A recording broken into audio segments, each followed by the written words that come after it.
کشمیریوں کے حقوق پر شب خون مارنے کا بھارتی ظالمانہ اقدام ناقابل قبول۔ مقبوضہ کشمیر سمیت دنیا بھر میں مقیم پاکستانی اور کشمیری آج یوم استحصال کشمیر منا رہے ہیں۔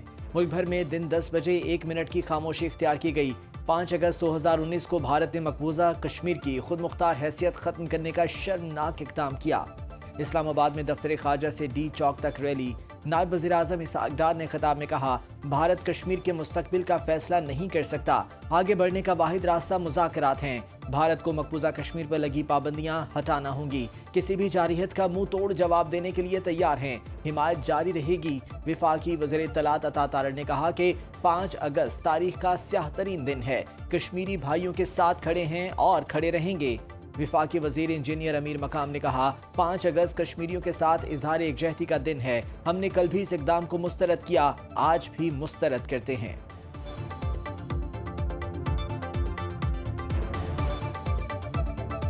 پوری پاکستانی عوام ان مظلوم کشمیری بہنوں اور بھائیوں کے ساتھ ہے اور آخر تک انشاءاللہ تعالی ساتھ رہیں گے۔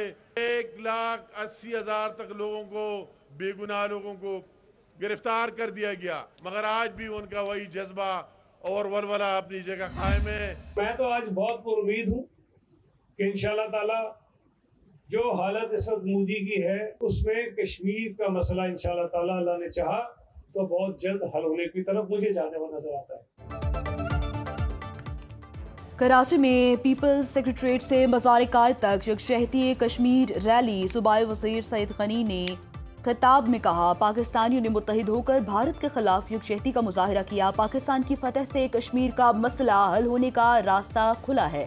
صوبائی وزیر ناصر حسین شاہ نے کہا، 5 اگست 2019 میں ایک شب خون مارا گیا۔ آج ہر سطح پر کشمیر کے ایشو کو اجاگر کیا جا رہا ہے۔ صوبائی وزیر ذوالفقار علی شاہ نے کہا، ہماری فوج نے بھارت کو منہ توڑ جواب دیا۔ بلاول بھٹو نے پاکستان اور کشمیر کا کیس دنیا کے سامنے لڑا۔ کشمیری حریت لیڈر یاسین ملک کی اہلیہ مشال ملک کی مزار قائد پر حاضری۔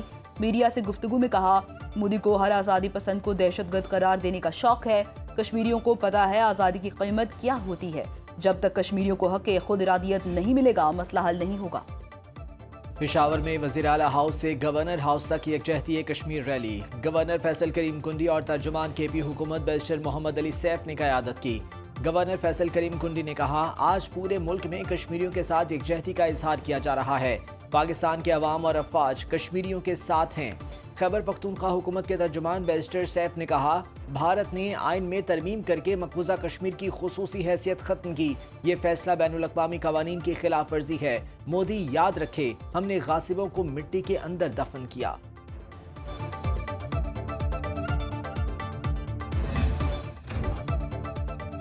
مقبوضہ کشمیر کی خصوصی حیثیت کے یک طرفہ خاتمے کو 6 سال مکمل۔ کنٹرول لائن کے دونوں اطراف کشمیری سراپا احتجاج۔ آزاد کشمیر کے تمام ضلعی ہیڈ کوارٹرز پر احتجاجی تقریبات، جلسے، جلوس اور ریلیاں۔ مظفر آباد مرکزی شاہراہ پر کشمیریوں کا بھارت کے خلاف مارچ۔ آزادی چوک میں مودی، راجناتھ شاہ اور اجیت دوول کے پتلے نظر آتش۔ آزادی چوک سے اقوام متحدہ، فوجی مبصر، مشن قائد اعظم لاج تک مارچ۔ شرکا کی بھارت کے خلاف شدید نعرے بازی۔ وزیر اعظم آزاد کشمیر چودھری انوار الحق نے کہا، مقبوضہ کشمیر میں مسلمانوں کی اکثریت کو اقلیت میں بدلنے کی کوشش کی جا رہی ہے۔ کشمیری عوام حق خود ارادیت کی جدوجہد جاری رکھیں گے۔ اقوام متحدہ اور عالمی برادری UN قراردادوں پر عمل درآمد کرائے۔ بھارت نے مقبوضہ جموں کشمیر کی آبادیاتی ساخت اور سیاسی نقشے کو بدلنے کے لیے متعدد اقدامات کیے۔ صدر آصف علی زرداری نے کشمیری عوام کے لیے خصوصی پیغام میں کہا، کشمیری عوام کو اپنے ہی وطن میں بے اختیار بنانے کی کوشش کی جا رہی ہے۔ مارکہ حق میں کامیابی کے بعد یوم استحصال کشمیر خصوصی اہمیت اختیار کر گیا ہے۔ وزیر اعظم شہباز شریف نے کہا، جنوبی ایشیا میں پائیدار امن کے لیے سلامتی کونسل کی قراردادوں کے مطابق مسئلہ کشمیر کا حل ناگزیر ہے۔ پاکستان کشمیری عوام کی سیاسی، سفارتی، اخلاقی حمایت جاری رکھے گا۔ یوم استحصال بھارت کی طرف سے امن اور استحکام کو مسترد کرنے اور بربریت کی ایک سنجیدہ یاد دہانی ہے۔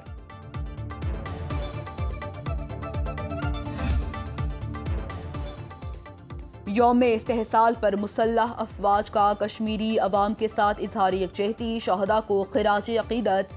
آزادی کی جدوجہد میں ہر قدم پر ساتھ دینے کے عزم کا اعادہ۔ ISPR کے مطابق field marshal Syed Asim Munir, chairman joint chiefs of staff committee, naval chief, air chief marshal کی کشمیر کے بہادر عوام سے غیر متزلزل یکجہتی کا اعادہ کرتے ہیں۔ بھارت کے غاصبانہ قبضے اور انسانی حقوق کی پامالی پر شدید تشویش کا اظہار۔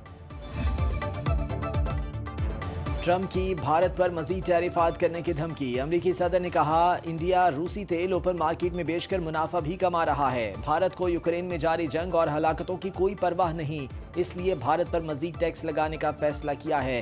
بھارتی مصنوعات کی امریکہ درآمد پر ڈیوٹی میں بڑا اضافہ کیا جائے گا۔ امریکہ نے پہلے ہی بھارت پر 25% ٹیرف عائد کر رکھا ہے۔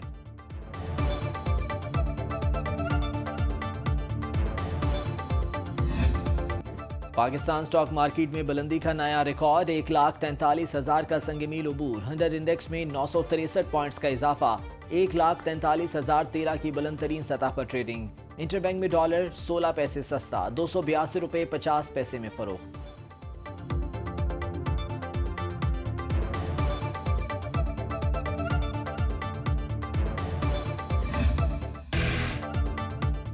بڑھتی مہنگائی فن پہلوانی کو بھی لے ڈوبی۔ دودھ، بادام، گوشت، دیسی گھی اور پھل ایسے خوراکیں اب ہوئیں خواب و خیال۔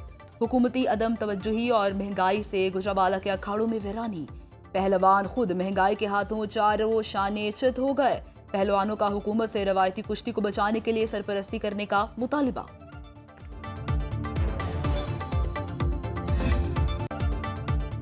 ملک بھر میں مانسون کا چھٹا سپیل، محکمہ موسمیات کی بارشوں کا سلسلہ 7 اگست تک جاری رہنے کی پیشگوئی۔ کراچی میں بادلوں کے ڈیرے، راولپنڈی میں کمرے کی چھت گرنے سے 17 سالہ لڑکی جاں بحق۔ تربیلا ڈیم 94% اور منگلا ڈیم 61% بھر چکا۔ دریائے سندھ میں کوٹری بیراج پر نچلے درجے کا سیلاب۔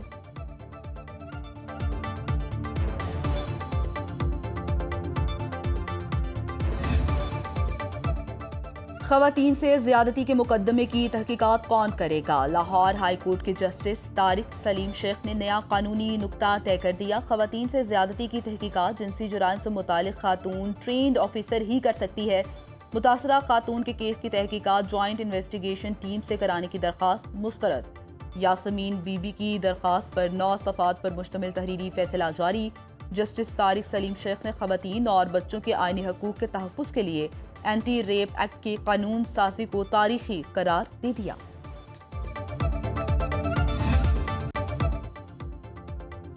اسپین میں والدین بچے کو ایئرپورٹ پر چھوڑ کر چلے گئے۔ بارسلونا ایئرپورٹ پر بچے کا ویزا نہ ہونے پر والدین جہاز میں سوار عملے کی شکایات پر والدین کو جہاز سے اتار لیا گیا۔ والدین کے مطابق وہ سیر کے لیے جا رہے تھے، رشتہ داروں سے کہہ دیا وہ آ کر بچے کو لے جائیں۔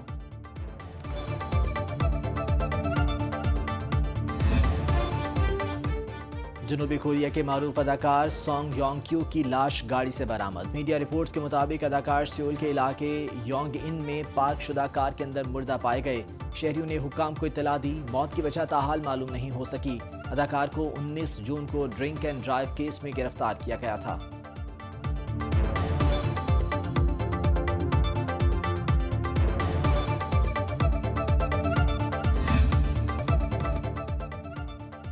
بھارت کے خلاف فتح پر پوری قوم ملی جوش و جذبے سے سرشار۔ مارکہ حق تھیم کے تحت جشن آزادی کی بہار، پولو گراؤنڈ کوئٹہ میں یوم آزادی اور مارکہ حق کی تقریب۔ بلوچستان کانسٹیبلری اور پاک آرمی میں پولو میچ۔ کوئٹہ وزیر اعلیٰ سرفراز بگٹی نے بھی پولو میچ اور گھڑ سواری کے مقابلے دیکھے۔ فاتح اور رنر اپ ٹیموں میں انعامات تقسیم۔